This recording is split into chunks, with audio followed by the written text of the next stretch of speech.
네, 반갑습니다. 우리가 지난주는 추수감사주일로 보냈고요. 그 전주의 말씀이 혹시 기억이 나셔야지 오늘 말씀을 이어갈 수가 있습니다. 그 전주의 말씀을 잠깐 요약 정리하면 이렇죠. 히스기야 왕 때 아수르가 북이스라엘을 이렇게 점령하는 사건이 일어나게 됩니다. 정말 잘 나가고 떵떵거리는 이 아수르의 왕이 이제는 남아있는 남유다만 이렇게 점령하면 그 아수르라고 하는 제국은 어마어마한 또 땅을 다 차지할 수 있게 되죠. 이게 남아있는 이 땅에 남유다가 있었죠. 근데 그 남유다도 대부분 다 차지하게 됩니다. 그리고 남아있는 이 예루살렘 성에 갇혀있는 히스기야. 그 히스기야 왕에게 이제 사신을 보내죠. 랍사게라고 하는 사신을 보내서 야 항복해라.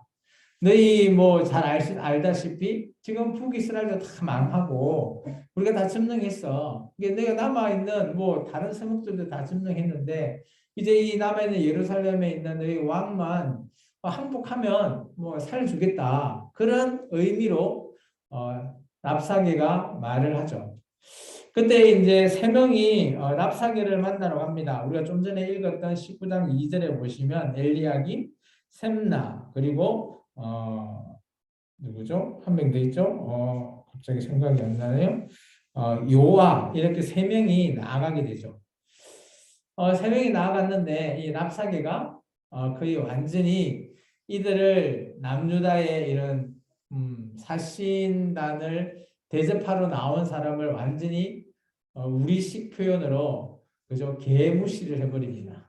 그리고 너 빨리 항복해. 지금 뭐 이렇게 버틴다고 뭐 될 거 아니야. 지금 우리 아수르 왕은 지금 다른 곳도 지금 전쟁에 나가서 지금 전쟁에 싸우고 있는데 이제 조금 있으면 이리로 올 거야. 라고 하면서 랍사게가 얘기하죠. 그러면서 나 항복한다면 그래도 살려줄게. 뭐 다른 땅으로 이동해서 비슷한 이 남유다와 비슷한 땅에 옮겨서 너희를 살게 해주겠다. 생명만은 부지해주겠다. 라고 백성들 앞에 뭐 이렇게 막 얘기를 하죠.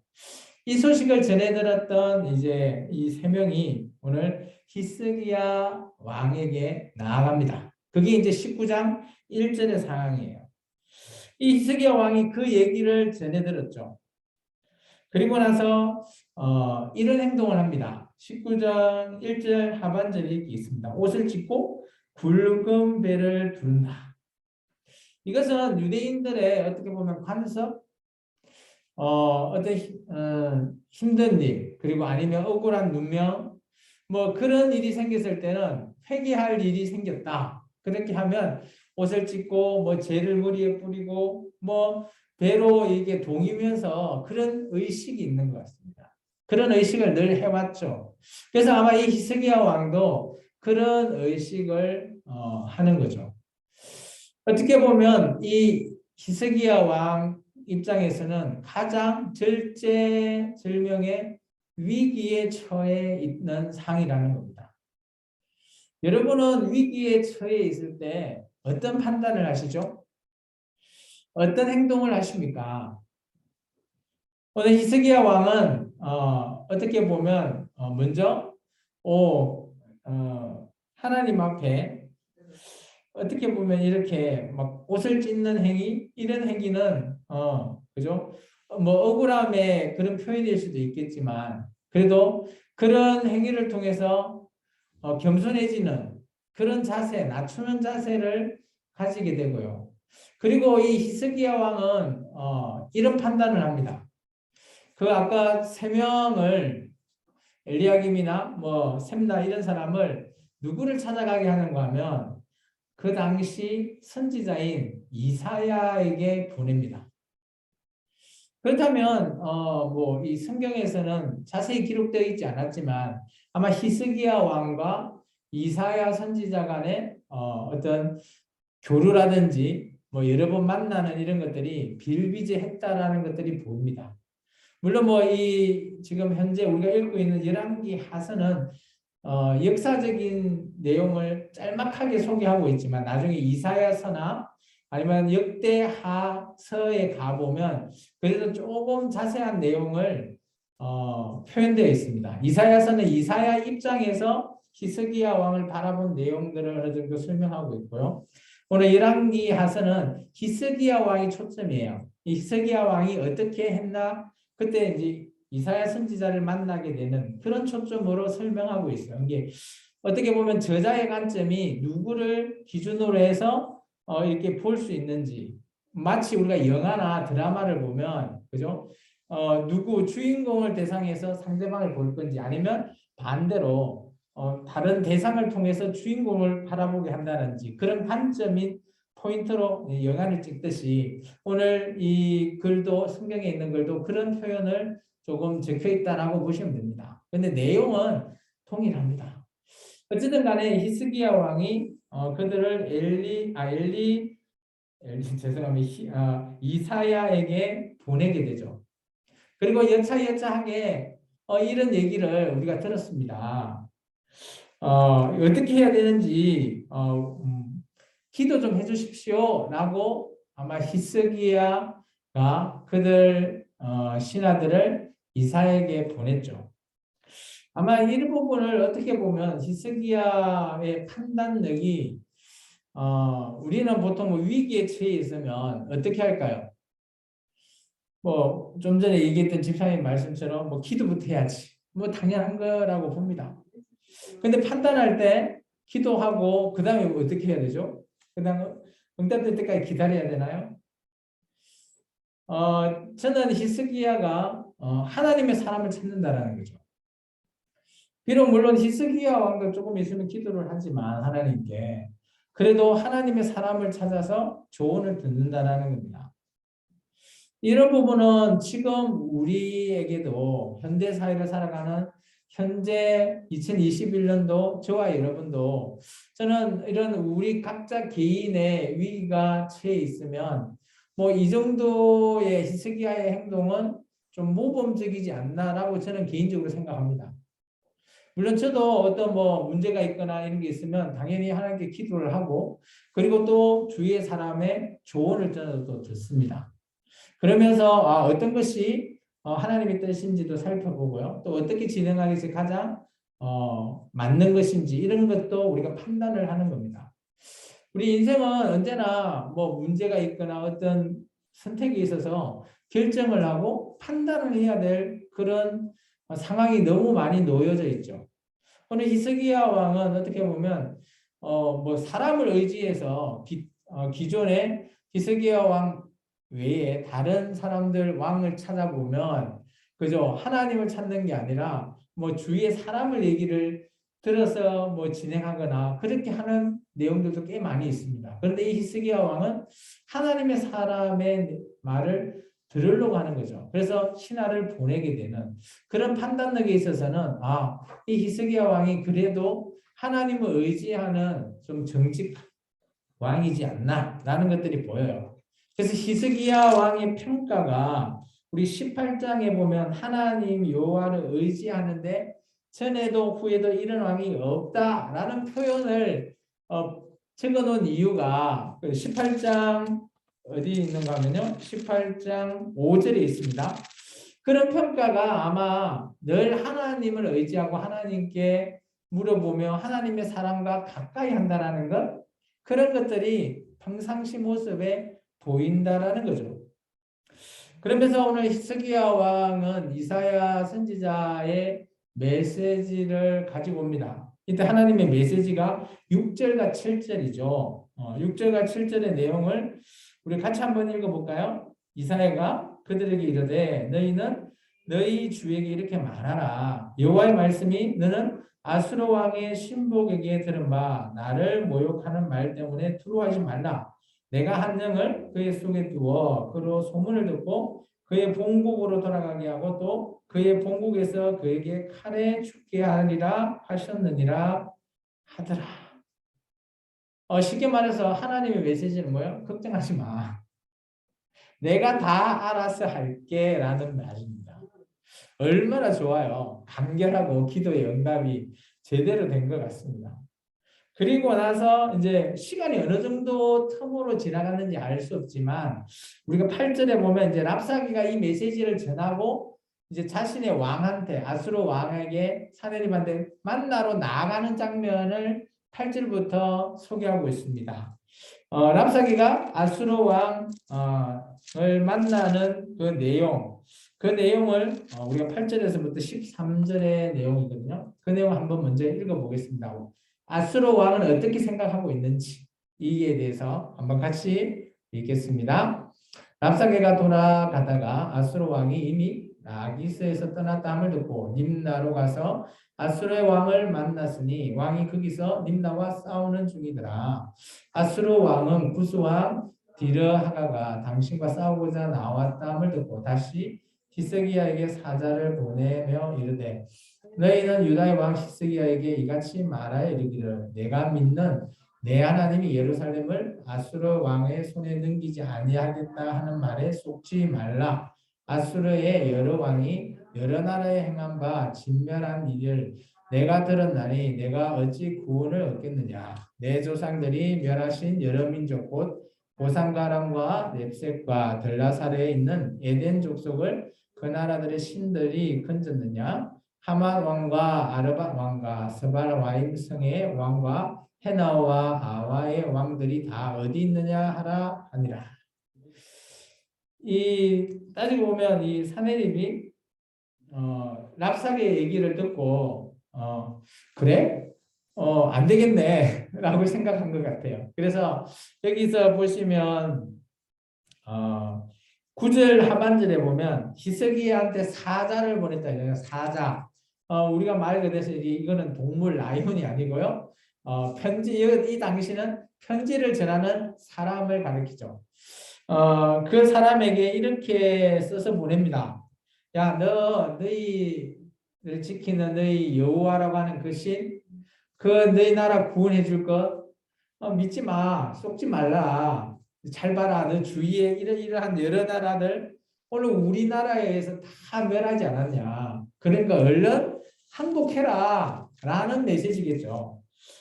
중요한 거는 이제 어떻게 보면 이거는 이제 편지의 내용을 성경은 요약을 했는데 아마 안에 있는 글의 내용을 나중에 이 뒤에 글을 읽어보면 하나님을 모욕하는 말로 적혀 있다라고 표현이 되어 있어요. 그렇다면 어떻게 하나님을 모욕했을까? 근데 잘 생각해보면 아수르 같은 경우는 뭐 이 아람말로 썼던 것 같아요. 랍사게가 아람말로 하니까 그때 엘리야김의 이런 사람이 그런 말로 그냥 아람말로 해달라 유다말로 하지 말고 뭐 그런 표현을 쓴 거 보면 아마 아람어를 쓴 거 구사한 것 같은데 근데 오늘 또 편지는 아람어를 썼을지 아니면 유다말로 썼을지는 알 수 없는데 어쨌든 간에 이런 말을 표현하는 그런 것이 하나님을 모욕하는 말로서 적었다라는 거죠. 여기는 너희 속지 말라. 하나님 너희가 믿는 여호와 하나님의 너희를 구원해 준다라는 거 속지 말라 이렇게 한 줄을 표현했는데 오늘 나중에 보면 어때요? 히스기가 편지를 읽고 하나님께 기도하는 장면에서 그 편지 내용이 잠깐 언급이 됩니다. 우리 궁금하시죠? 14절과 19절이요. 같이 한번 읽겠습니다. 히스기야가 사자의 손에서 편지를 받아보고 여호와의 성전에 올라가서 히스기야가 그 편지를 여호와 앞에 펴놓고 그 앞에서 히스기야가 기도하여 이르되 그룹들 위에 계신 이스라엘 하나님 여호와여 주는 천하 만국의 홀로 하나님이시나 주께서 천지를 만드셨나이다. 여호와여 귀를 기울여 들으소서 여호와의 눈을 떠서 보시옵소서 사내립이 살아계신 하나님을 비방하러 보낸 말을 들으시옵소서. 여호와여 아수르 여러 왕이 과연 여러 민족과 그들의 땅을 황폐하게 하고 또 그들의 신들을 불에 던져 싸우니 이는 그들의 신이 아니요 사람의 손에 만든 그 곧 나무와 돌뿐이므로 멸하였나이다. 우리 하나님 여호와여 원하건대 이제 우리를 그의 손에서 구하옵소서. 그리하시면 천하 만국이 주 여호와가 홀로 하나님이신 줄 알리다 하니라. 여기 보면 히스기야가 하나님께 기도하러 가서 그 내용 중에 일부를 보시면 이제 16절에 보면 이렇게 돼 있잖아요. 사내립이 살아계신 하나님을 뭐 했다고요? 비방했다라는 표현을 써요. 그러면 아까 그 편지 안에 하나님을 믿지 말라라는 말 안에 어떤 표현을 썼을까 좀 궁금하긴 해요. 어떻게 비방했는지. 어떤 표현으로 비방했는지가 조금 궁금하긴 하죠. 성경은 이제 기록하고 있지 않지만, 우리 속된 말로 요즘 같으면 그냥 욕을 썼을까요? 아니면, 야, 너희 하나님 믿는 거 다 거짓말이야. 뭐 그런 표현으로 유화적으로 쓰지는 않았을 것 같아요. 여기 보면, 비방했다라는 표현을 보면 조금 안 좋게 표현하지 않았나, 그런 표현이 됩니다. 어쨌든 간에 중요한 거는 저는 이겁니다. 그런 편지를 전해받은 히스기야 왕이 오늘 편지를 받고 어디로 갔죠? 14절에 보면 그 편지를 받고 하나님이 계시는 성전에 갔습니다. 성전에 가서 그죠? 편지를 딱 올려놓고 하나님 앞에 기도를 합니다. 근데 기도한 장소가 정확하게 어딘지는 뭐 이 성경을 살펴봐도 자세히 알 수 없어요. 성전은 구성이 여러 가지 있잖아요. 그죠? 뭐 기도했던 여인의 뜰, 뭐 이스라엘이라고 하는 그 뜰에서 기도를 했는지, 아니면 번제단에 있는 이스라엘의 뜰이라고 하는 그 제사를 드리는데, 아니면 제사장만 들어가는 성막. 근데 여기서 보면 가장 좀 신빙성 있게 어디서 기도했나 하면, 그래도 저는 그 여인의 뜰, 기도하는 장소, 그곳에서 기도를 했을 가능성이 크지 않나. 왜냐하면 왕의 신분으로서 성막 안을 들어갈 수는 없으니까요. 그리고 번제단에서 무릎 꿇고 기도한다. 물론 들어갈 수는 있지만 그곳은 어차피 하나님 앞에 제사를 드리는 위한 목적이니까 또 그런 부분은 또 좀 맞지 않고, 그렇다면 아마 가장 첫 번째 장소인 여인의 뜰, 기도하는 그곳에서 아마 기도를 드리지 않았나. 그곳에서 하나님께 기도하는 히스기야의 기도가 15절부터 있죠. 그죠? 가장 먼저 이렇게 얘기합니다. 그룹 위에 계신 이스라엘의 하나님 여호와. 이 표현이 어떤 표현인지 제가 이전에 설명드렸죠. 그룹이라고 하는 것은 어디요? 그 성막 안에 또 지성소라는 곳에, 그죠? 번개 뚜껑에 그룹이 이렇게 펼쳐져 있는데 그 위에 하나님께서 앉아 계신다 해서 뭐 시연자 하신 게 하나님, 뭐 그룹 위에 계신 하나님. 이게 여기서 말하는 히스기야는 그룹 위에 계시다라고 하는 건 그 그룹 위에 앉아서 우리를 지켜보시는 하나님께 기도 드리는 이제 히스기야의 모습이죠. 그런 히스기야가 오늘 기도를 했죠. 첫 번째는 사내립이 하나님을 비방합니다. 그 비방 못하게 좀 해주세요. 그러면 두 번째, 그 나라를 아예 그들이 뭐 신들을 다 고대는 신들의 전쟁이라고 하니 그들이 나라를 점령하면 그들이 신을 가지고 가거든요. 그리고 자기 나라보다 밑에서 부하신 뭐 이런 표현을 쓰는데, 오늘 그들이 만든 신이 어때요? 진짜 신이 아니고 손으로 다 만든 신인데 뭔 소용이 있습니까? 그래서 하나님께서 그들 모든 것들 다 없애버리시고, 그렇게 하시면 오늘 19절에 저는 이 부분 줄을 좀 건너시면 좋겠어요. 하반절에 천하 만국이 주 여호와가 홀로 하나님이신 줄을 알리다. 그러면 천하 모든 나라가 여호와 하나님 한 분만 신이다라는 것을 알 수 있는 방법이 뭐예요? 기존에 그들이 믿던 신들이 다 없어져 버리면 오늘 여호와 하나님만이 오직 한 신이다라는 것들을 보여줄 수 있는 거죠. 이게 어떻게 보면 히스기야의 기도는 어떤 기도죠? 자기의 욕심으로 하는 기도인가요? 저는 그렇지 않는 거죠. 우리는 기도를 어떤 식으로 기도를 하나요? 물론 성경에서도 많은 사람들이 기도하는 모습들을 우리에게 보여주면서 이게 모범이다라는 것을 보여주는 여러 인물들이 많이 나옵니다. 뭐 대표적인 뭐 믿음의 우리 조상이라고 하는 아브라함의 기도, 혹시 기억나나요? 자기 사촌 루시 그 소돔 그 고모라 멸망하기 전에 하나님 앞에 이렇게 뭐 의인 찾는데 뭐 10명, 50명 뭐 이렇게 기도하면서 뭐 하여튼 10명이라도 있으면 좀 구해달라. 그런 표현의 기도하는 모습도 우리가 성경으로 좀 봤고요. 또 뭐 기도라고 하면 진짜 기도 잘하는 사람이라고 하면 다윗을 떠오르지 않나요? 하나님 앞에 대표적인 다윗의 기도가 뭐가 있을까요? 눈물로서 침상을 띄울 정도의 그런 애절한 자기가 잘못했던 바세바 사건 이후에 그런 기도했던 모습, 자기 아들을 좀 살려달라 뭐 했던 그 당시에 다윗의 기도도 좀 떠올려 볼 수 있고요. 또 우리가 좀 대표적으로 이건 복음이다라고 하는 그런 기도의 모습 신약 성경에서는 어떤 분이 있죠? 그 대표는 저는 예수님이라고 봅니다. 예수님은 언제나 그죠? 감람산이나 이런 예루살렘에 가면 늘 기도를 드렸던 뭐 제자들한테 야 조금이나 좀 깨어 있어라 라고 하면서 기도했던 그런 모습들. 우리는 어떤 모습을 따라서 기도하는 것이 좋을까요? 저는 이 히스기야가 하는 이 기도의 모습도 나쁘지 않다고 봅니다. 우리에게 좀 모범적이지 않나라고 보여져요. 실제 우리의 기도의 모습과 성경에서 말하고 있는 이들의 기도의 모습들 한번 비교해 보면 어떤 모습이 좀 달라 보이나요? 요즘 저도 마찬가지지만 뭐 물론 저도 뭐 교회를 위해서 여러분을 위해서 기도도 하고 또 저 개인적인 또 기도도 하고요. 여러 가지 기도를 우리는 좀 많이 하는 편이죠.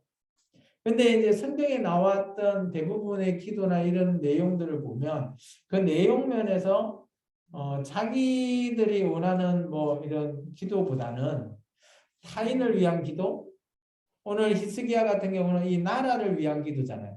우리나라 좀 구해달라라고 하는 그런 기도, 이런 기도의 모습들이 성경에서는 많이 제시하고 있습니다.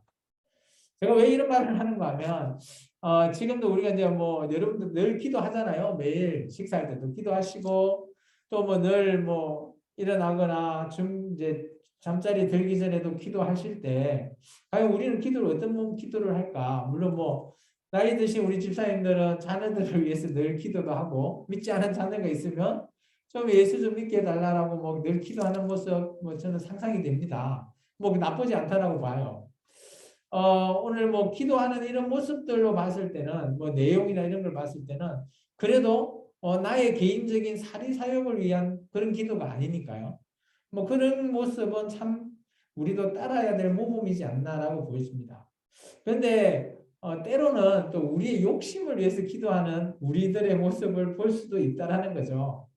이제 그런 모습들을 우리가 성경에서 여러 많은 사람들을 우리에게 소개해 주는 이유가 뭘까 한번 생각해 보시라는 거죠. 그래서 우리의 기도의 모습이 그렇다고 늘 뭐 남을 위한 기도 물론 그런 기도도 하겠지만 자기 자신을 위한 기도도 물론 필요하죠.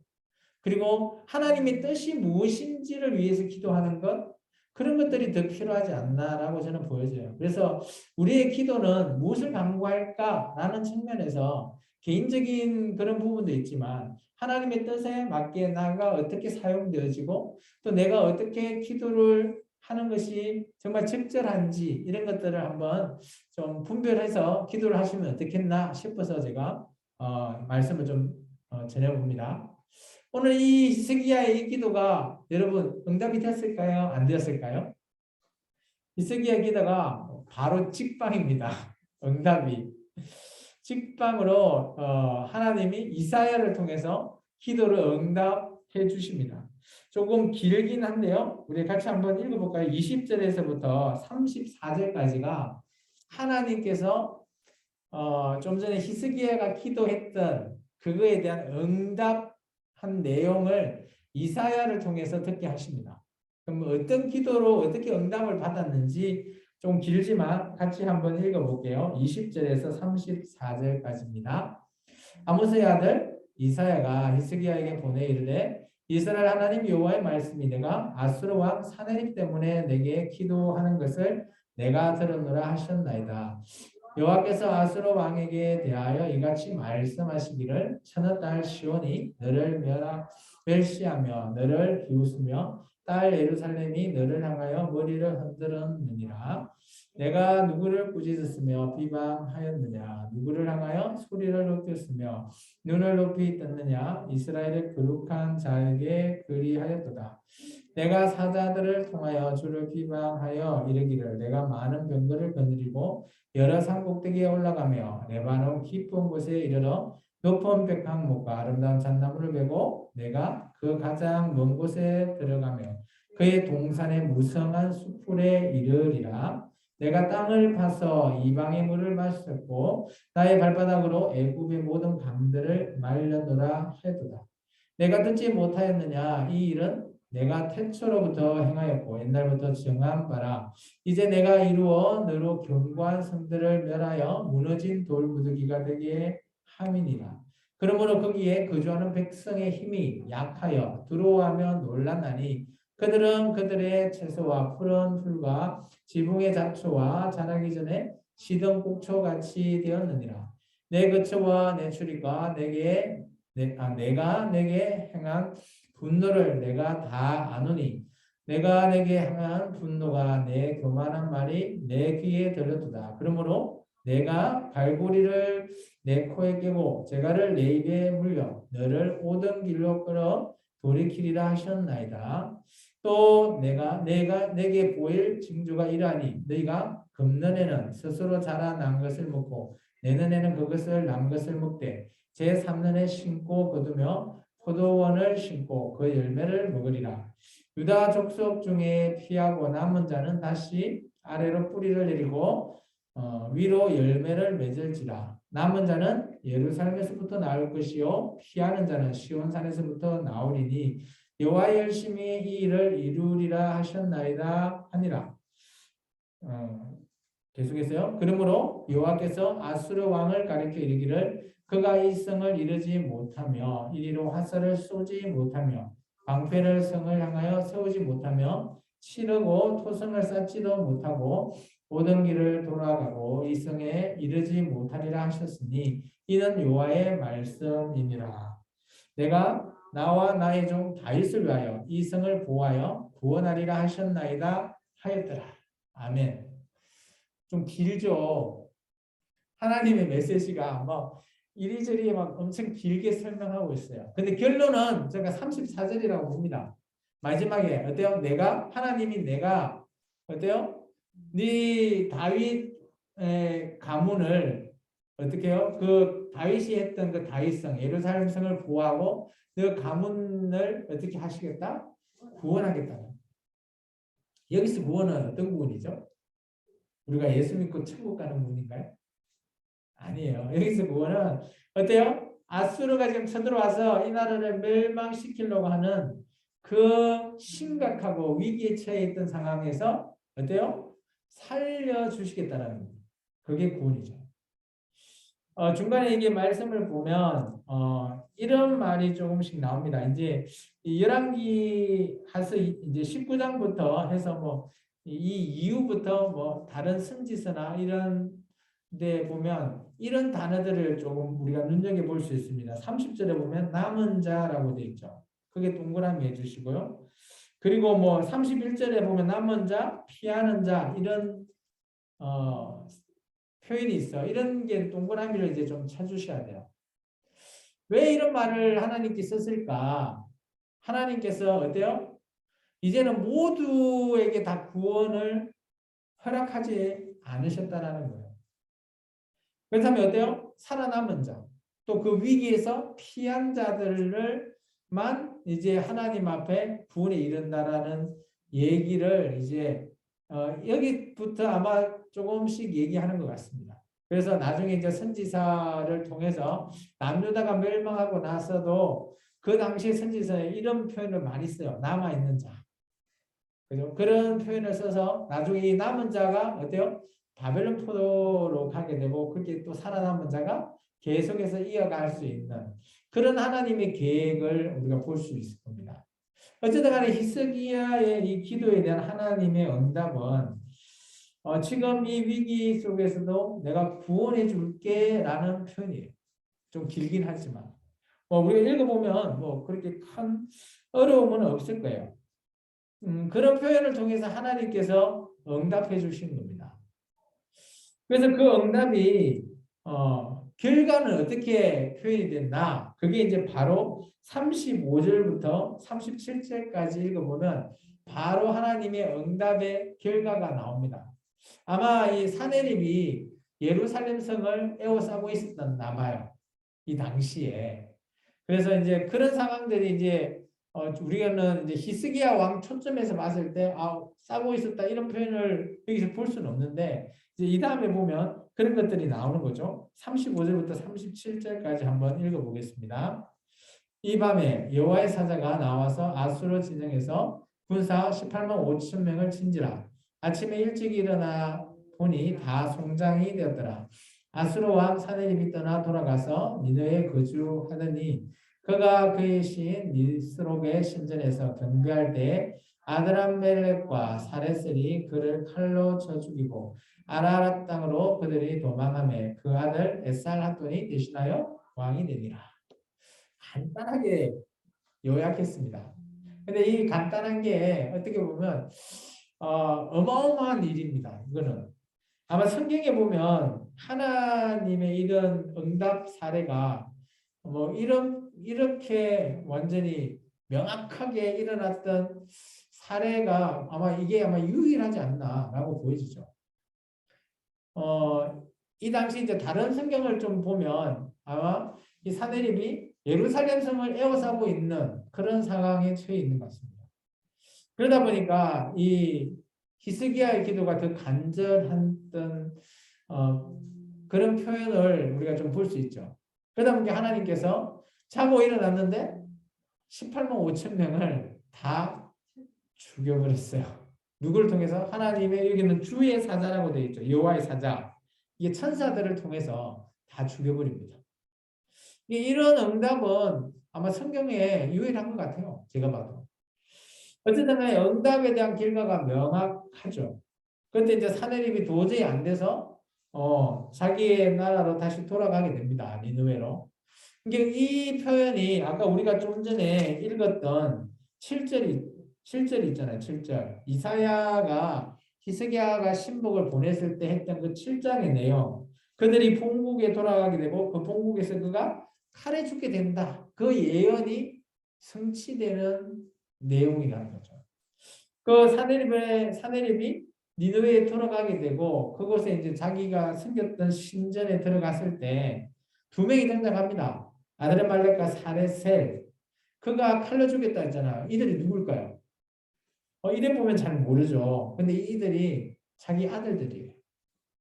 여기 하나 좀 적어 놓을까요? 37절 뒤에 좀 빈 곳에 역대하 32장 21절이라고 좀 적어 놓으실래요? 역대하 32장 21절. 제가 한번 읽어 드릴게요. 20절부터 읽어 드릴게요. 이러므로 히스기야 왕이 아모스의 아들 선지자 이사야와 더불어 하늘을 향하여 부르짖어 기도하였더니 이게 이 위기상에서 이사야하고 히스기야가 하나님께 기도했더니 여호와께서 한 천사를 보내어 아수르 왕의 진영에서 모든 큰 용사와 대장과 지휘관들을 멸하신지라. 이게 이제 18만 5천 명을 다 죽인 거죠.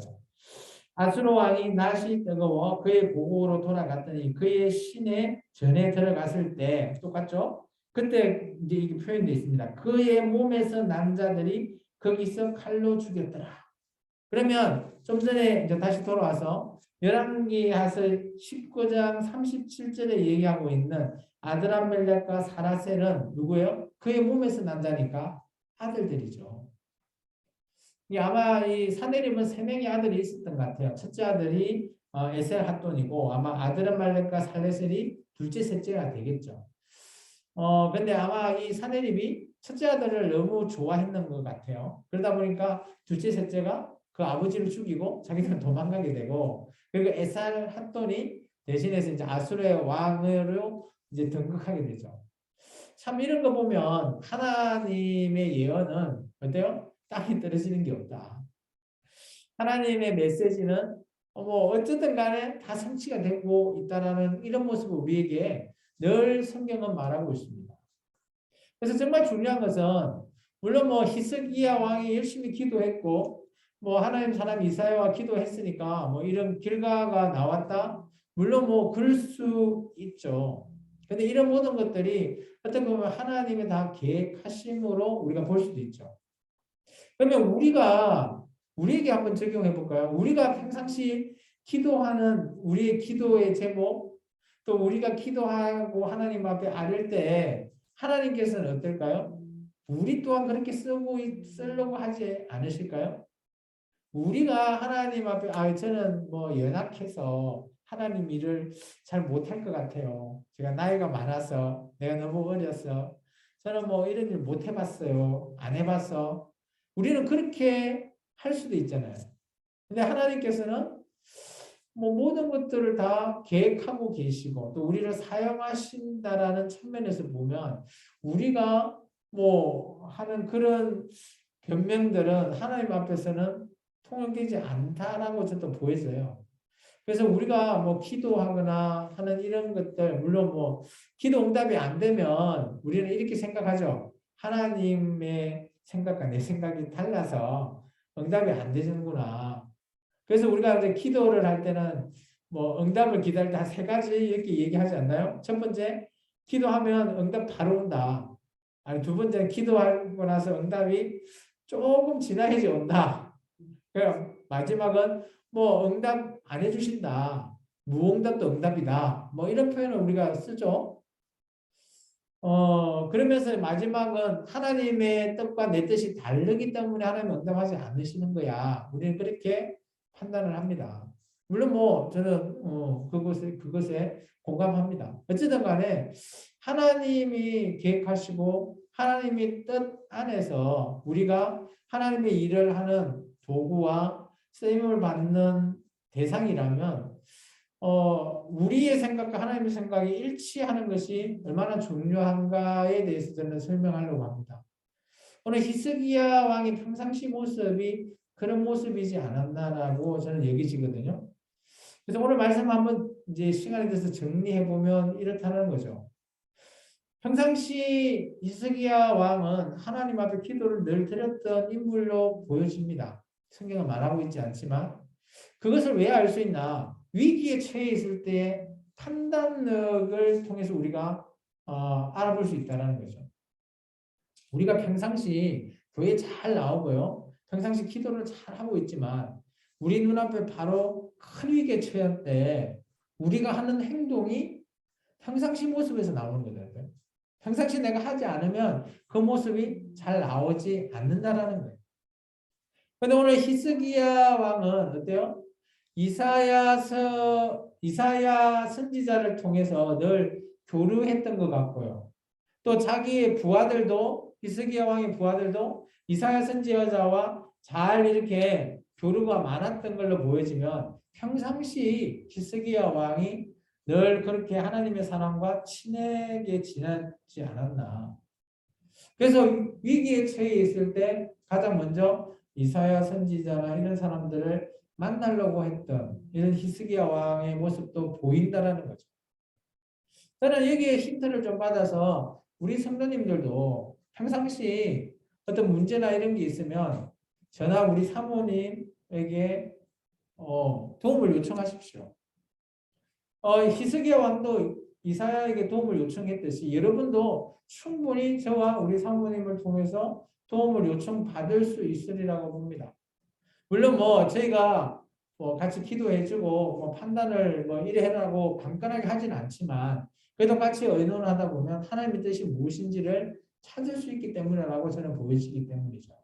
이게 오늘날 저와 여러분이 히스기야의 이 모습을 적용해 보자면 저도 충분히 공감할 수 있는 내용이라고 보여집니다.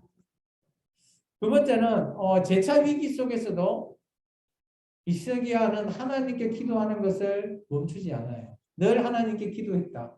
아까 역대하서를 보면 뭐 이사야 선지자도 같이 기도하는 모습 그런 모습을 통해서 13만 4천 다 죽이는 뭐 그런 기도 응답 이런 거 보면 아마 히스기야 왕이 위기 때만 했을까? 아니라는 거죠. 뭐 어떤 위기가 오건 평상시든 하나님께 늘 기도하고 있는 그런 모습은 히스기야 왕의 이런 모습은 우리가 충분히 본받을 만하다라고 보여집니다. 근데 이제 이런 히스기야 왕도 다 잘했나? 그건 아니에요. 우리가 다음 주에 볼 히스기야 왕은 잘한 것보다 못한 게 좀 많긴 해요. 오점이 있어요. 오점이. 우리 인생에도 다 잘할 수는 없잖아요. 오점이라는 게 남듯이 아마 히스기야 왕도 그런 오점이 남을 수 있는 거죠. 오늘은 히스기야 왕의 모습은 좀 우리가 본받을 만하다라고 보여집니다. 세 번째, 이사야 선지자를 통해서 하나님이 응답했던 메시지, 이 메시지는 우리가 눈여겨볼 만하죠. 하나님께서 언제나 늘 너와 함께하고 있다. 네가 뭐 어떻게 나를 비방하지만 그래도 나 비방하는 것보다 내가 너를 생각하는 게 더 많으신 하느님. 히스기야 왕을 더 많이 생각해주고 이렇게 기도했던 그런 히스기야의 뭐 여러 모습을 통해서 하나님께서 더 뿌듯하면서 더 내가 그렇게 구원해줄게. 저도 아무것도 아니야. 뭐 그런 형태의 모습. 이게 하나님의 응답의 메시지를 보면 하나님께서 정말 하나님의 마음에 그래도 조금 만족해하는 사람에게는 하나님이 너무 간대한 모습 이런 것들이 좀 보이는 거죠. 어쨌든 간에 저와 여러분도 하나님께 기도했을 때 하나님께서 정말 흡족해하면서 우리 기도 응답을 해주시면 얼마나 좋을까. 그런 응답을 받으실 줄 믿습니다. 계속해서 보면 이제 정리하면 이렇습니다. 정말 중요한 것은 어려울 때일수록 더욱 하나님께 기도해야 된다는 거예요. 저는 이게 어떻게 보면 우리가 성경을 전체를 다 봐도 하나님께 늘 기도하는 우리가 신앙인이지만 평상시도 마찬가지죠. 평상시 모습이 기도해야 되는데 어려울 때 올수록 더 하나님께 기도하고 하나님께 매달리면서 하나님을 의지하고 그렇다고 하나님께 막 우리 하지만 거기서 막 기도 응답 받으려고 막 10시간, 20시간 물론 기도할 수 있죠. 할 수는 있는데 그 플러스 오늘 히스기야가 뭘 했죠? 하나님의 사람과에도 메시지를 들으려고 했잖아요. 그러니까 여러분이 저는 이제 제가 왜 이런 얘기를 하는가 하면 여러분이 평상시에도 어려움이 있고 이럴 때 하나님께 당연히 기도하십시오. 첫 번째. 그러면서 오늘 저와 교회에 나와서 저에게나 뭐 우리 사모님한테나 같이 상담도 필요하다라고 저는 얘기합니다. 그래서 제가 하는 말이죠. 이게 어려울 때일수록 하나님을 찾고 기도하는 모습 그게 맞는 거긴 한데 거기에서 뭐 물론 그것이 응답이 빨리 이루어지면 뭐 저한테 얘기 안 하셔도 되지만 그렇지 않다면 같이 공감하면서 같이 우리가 생명나무 공동체로서 함께 이루어가자라는 모습에서 제가 말씀드리는 거고요. 그래서 이번 주 우리 사랑의 실천은 하나님 앞에 간절한 마음, 이 간절한 마음이라는 게 개인차가 있겠지만 그리고 나의 환경차도 있고요. 그런 여러 가지 상황은 있지만 그래도 우리가 기도하는 모습에는 이 간절한 마음이 빠지면 안 된다고 저는 보여져요. 그래서 저와 여러분은 언제나 하나님 앞에 간절한 마음으로 기도해보는 오늘 히스기야가 그랬듯이 오늘 우리도 간절한 마음으로 기도해보는 저와 여러분이 되기를 원하고요. 한 주간에 우리의 인생 중에서 기도하실 때 돌아오는 이제 다음 주부터는 계속해서 간절하게 한번 일주일간 기도해 보시고 그 다음 주 저와 만나시게요. 기도하겠습니다. 주님 감사합니다. 오늘도 귀한